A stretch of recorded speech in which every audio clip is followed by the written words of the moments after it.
What is the paradigm of spinning babies? We say that spinning babies is a new paradigm. What does that mean? Paradigm is used a lot. It's a word that means perspective. How do you see the world from the place you stand in the world? Groups of people, professions, regions, they develop a paradigm, a shared sense of reality, that mobile kind of reality that changes with your perspective, but it's a group perspective. The paradigm of birth for hundreds of years has been a rescue and control paradigm. When forceps were first invented, the doctors could prevent a death until forceps were so overused in the 50s and 60s that at the time I was born, 1 in 4 babies was born in forceps, and I still have the dents in my head. But in the beginning, forceps were really part of preventing death. And so the focus became on how could the doctor rescue and prevent death. And in order to be competent at that, there became more and more control over birth. And in the doctor's control of birth, or assumed control of birth, right? Assuming they can control birth, a natural force. There became routines, and there became interventions, routine interventions, and clothing changes, and medications to help the person giving birth to be more sedate and more compliant. And the education tried to match the expectations so that some childbirth education became about how to develop compliant patients for birth.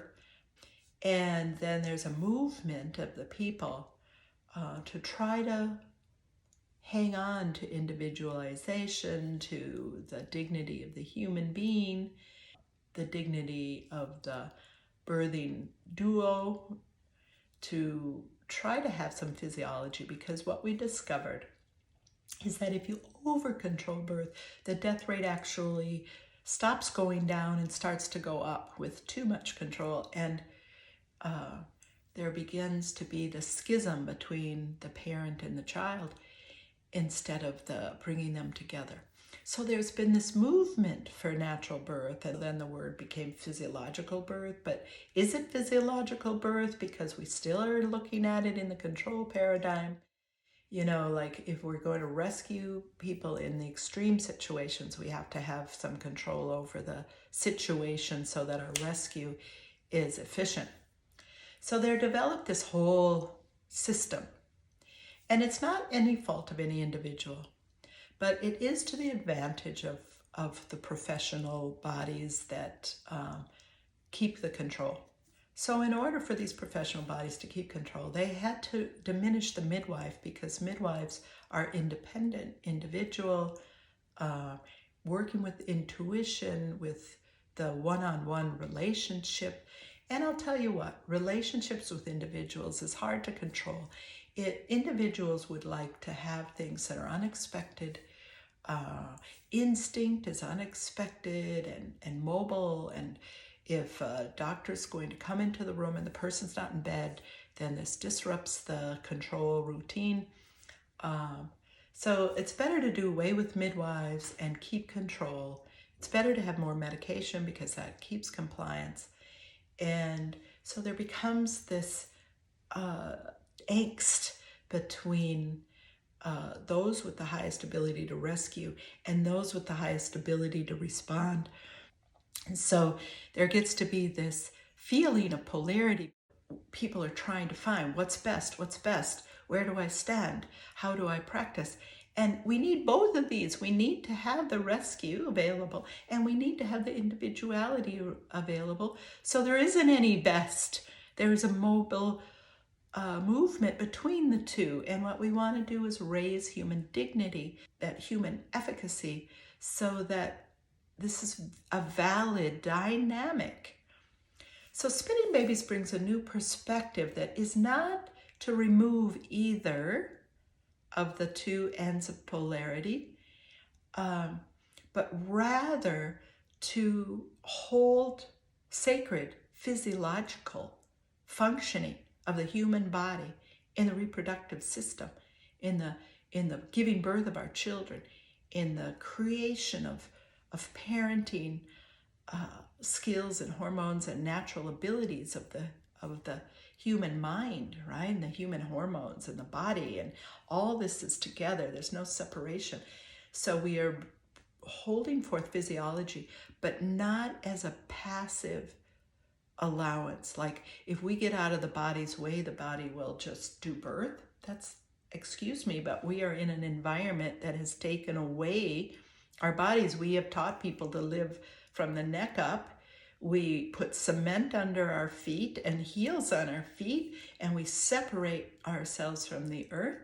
We live at a fast pace. Our nervous systems are overstimulated. We confine children to desks for 12 years, and we separate them from their nurturing parents at the moment of birth. And now we expect the body to have instincts and function properly. We need to restore our body's innate ability to give birth. It's still there. And for some people, it's still active. And for other people, between gravity and civilization, falls in gravity, we have twists and torsions and tensions or looseness or something that's not aligned within our bodies, a lack of coherence in our bodies and our abilities. And we can restore that by understanding physiology better. Spinning Babies paradigm is physiology first. We don't deny that, for sometimes a cesarean is absolutely life-saving.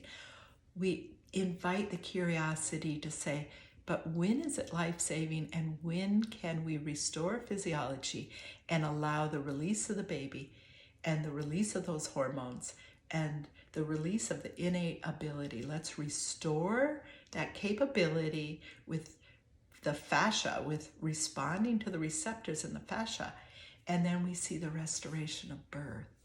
We see a person who felt that they couldn't do it suddenly lifting their baby up to themselves and saying, I did it. Or looking at the baby and saying, baby, we did it. And there is this dance together. And physiology enhances our function and allows for these innate abilities. Can we, as a community, use that perspective to create a new birth? Can I say it that way? Create a new birth? It sounds a little lofty.